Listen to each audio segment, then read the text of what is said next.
Jajja Wellness produces wellness tonics. We have about 8 flavors. The word Jajja means grandmother, so that's where we get our recipes from my grandmas in Uganda. Our operations began about 3 years ago in Hawaii.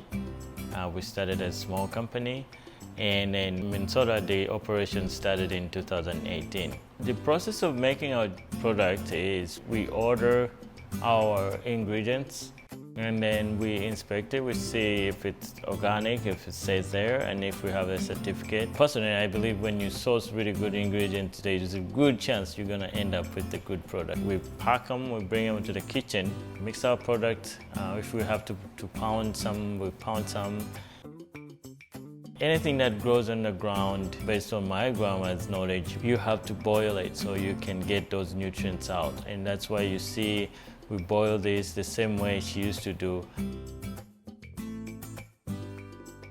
We do test our products before we put it in a bottle, like you see.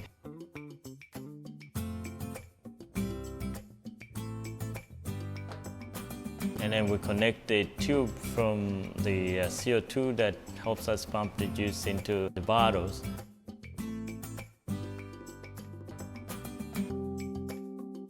After that, we seal them, we put the cups on, and then we go put the labels on after it cools down. We have a really nice small van that I drive around and deliver everywhere in the stores.